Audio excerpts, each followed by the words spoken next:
That is a Cybertruck, and so is this, but this is a wooden soapbox Cybertruck that we are building to take racing. So follow us along the journey where we build this, we build all the chassis and everything, and then we take it soapbox racing. Let's go. We decided to start by modifying the axles because we based it on a kid's 4x4 quad bike, which is obviously nowhere near wide enough.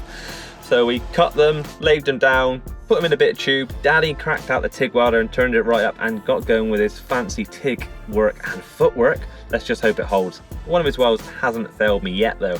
We then had to cut the front axle and extend it in the same sort of way, make it the same width, which we decided to MIG weld because it gives it a little bit more flex. I'm hoping it doesn't snap off. We then moved on to the body, which we printed out a 2 scale for the size we need Cybertruck. Dino drew around it. We actually let him use a Stanley knife, as you could see, and he started getting it cut out with his circular saw, which he keeps in a B-Walt box, even though it's the Makita. No idea why. He sanded everything, even though he's going to sand it another 20 times in the future, and he cut out the wheel arches, which he did a pretty good job considering it only has one good eye. My great idea is that the Cybertruck needs to taper in on the tops. Also, you can't just do that with a straight bit of wood. So Dino's idea, Dad's idea, is to put a cut in like this so we can just tilt it in like that, and hopefully it doesn't do that. It's adjusted and it's marked. And providing I cut it straight-ish, it should work. Worst case, if it's not that straight, it'll just be like the normal panel gaps on the Cybertruck anyway.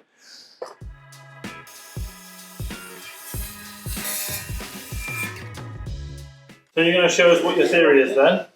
So my theory now is I should be able to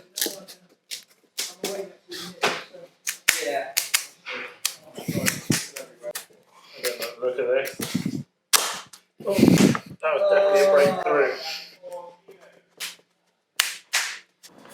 Now time to actually get the side of the body of the Cybertruck actually bent into shape. So Dino's put some reinforcing in so we can put some brute force behind it to bend the top over. I had a bit of a go with an adjustable spanner and it just crunched a hell of a lot. So I popped in next door, saw Paul at GMR, who are our next door neighbours, and they cut me some wood with the angle I needed. Now the idea here, oh, don't lose a finger, Paul. He's got his little thing, you see he's called that a fair few times, hasn't he, in the past. That's the angle we want, or we guessed. Got a load of screws in it all the way along and a little bit of glue to make sure it's held together, and it came out pretty well, as you can see. I love it when a plan comes together. Smile, Danny. Now time to look at the wheels and the basic chassis. So we checked our wheel lock out, did some quick measurements, got a little bit of welding done with our YouTube certified mechanic Danny. I'm not sure if that's really a real thing. And he started working on getting the seat mounted in place. Now we did find the holes in the bottom of the old seat were definitely not in line. I think this is about right. Danny's been busy welding, as he's YouTube certified, aren't you, Danny?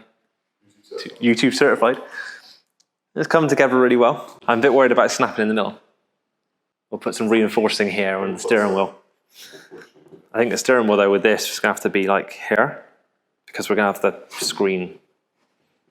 Like, it'll be alright. Or would you not want it below it? I think it'll be alright.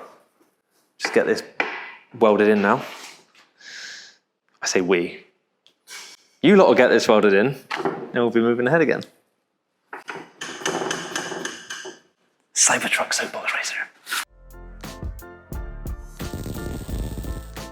Against what? Minus 58. What's that? Thinking. I've got a calculator. Siri, what's 94 minus 58? To do that, you'll need to be online. Why is he so stupid? These are the supports we decided to put in place to hold the body in place. Then we laid down a bit of bar to put it in for the steering, which Nick got it sort of straight, but not actually perfect. Dropped the body on, and we decided to put a bit of aluminium angle all the way along and rivet it in place. I just think Nick likes the noise of the air rivet, because it does make a hell of a good noise when you pull those rivets and put them in place. Dino then got out his planer and didn't lose any fingers, so we could get the slope right to put the windscreen bonnet section in which we got it glued and screwed, and it came out pretty damn well. Danny's then moved on to making our push bar for the back, so all those people pushing me along have something to hold on to instead of damaging our lovely bodywork. Not that it's going to last long with me driving it, I doubt. Happy with that? Are you happy with that? Is everybody happy? Happy? Should we lie shut? Really? Better not. You squid Drop the helmet, take the helmet. Well, we could clamp it on, or once you tap the back. Yeah, we can just.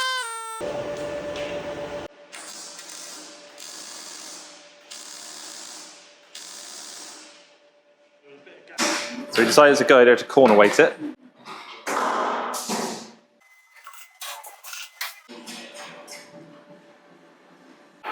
As the brake disc did not work, wrong bolt pattern, Danny has cut a new brake disc out of 5mm steel on the Swift Cut plasma cutter, which we're going to see. Hopefully it's going to stop well enough because I only have a hydraulic rear handbrake. So this is our £10 Amazon motorbike brake setup. Yeah, you can tell it's for a bike because you're meant to fill through the top here. And we're going to make it into a hydro. Yeah, so we're mounted this way, which is fine because it's pre-bled system. And then we'll mount the caliper back here like this. So if you do need to bleed it, we'll just have to lift the cylinder off, but... And then put the lever at the front there. Yeah, so we'll put the lever through a pivot through the frame here, and then the rod from the lever just straight back into the mass cylinder here. And then skiddy, I reckon. If the disc works. I hope it'll work. It'll work. Better than a bit of wood on a wheel. Like, Very true. Yeah, the old... Drop a chalk.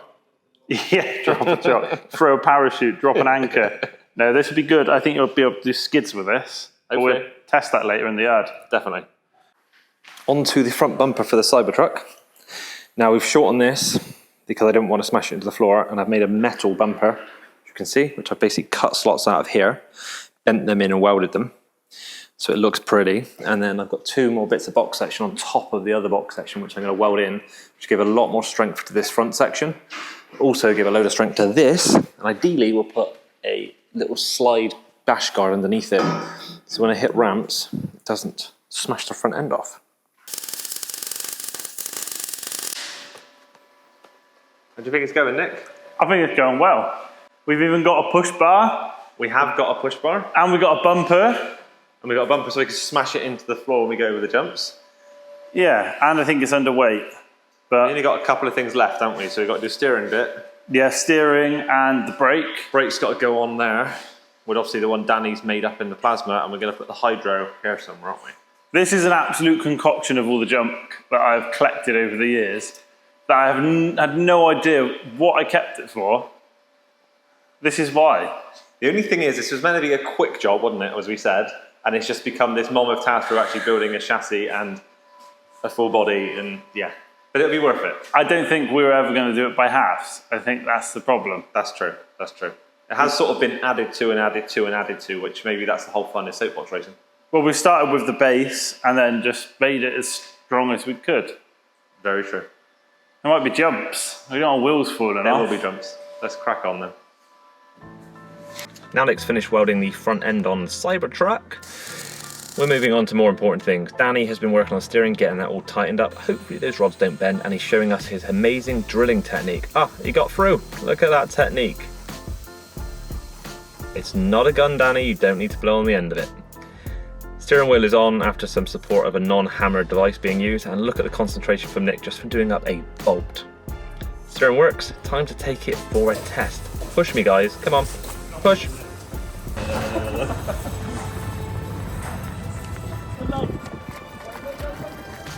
Off the lump!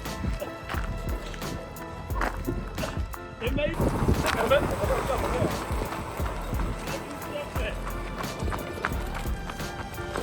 Handbrake works pretty damn well. Quite surprised with that. Dino found another sanding device in his collection. I don't know how many of these he has.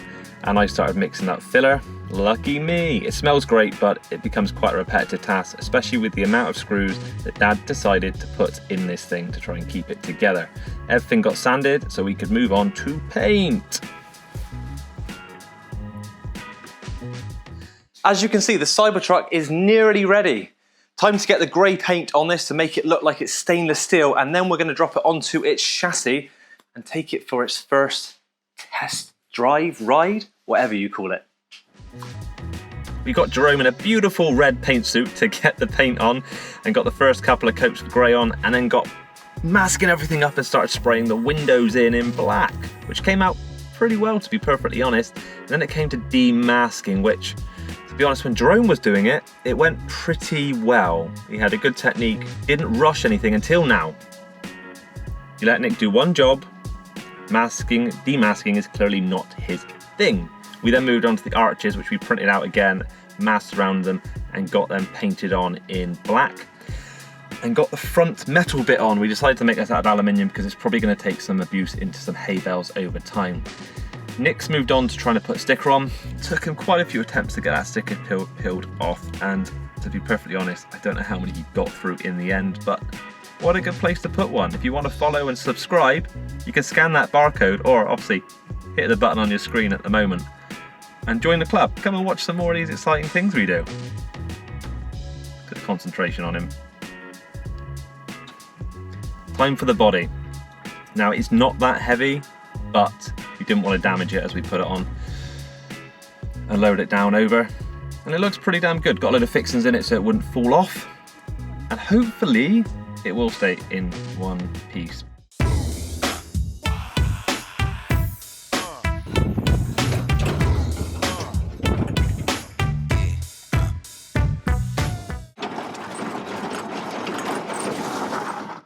Check out the CyberTruck we built. In only 3 days. It looks great, doesn't it? It does. To be fair, the body is Dad's handiwork. It is Dad's handiwork and Jerome's paint work. It is a nice little paint job and a concoction of all my junk spare parts that I've been keeping for years. And we had a lot of help from Danny. We did have a lot of help from He did Danny. a lot of the fabrication. He did, yeah. And I have a lovely tan line from all the welding because I was wearing a t-shirt. Idiot. Don't wear a t-shirt when you weld, basically. You should cover your arms. Definitely yeah, should. Definitely. But it's built. It's built, and thank you so much for watching this video. We're now going to take this soapbox racing, I suppose. Well, you are. I am. Well, we can do loads of them, as long as I don't smash it up on the first course. Yeah, I hope it comes back in one piece. But it's good. So it's a good job it's got a bumper. It has got a bumper, it's a good job.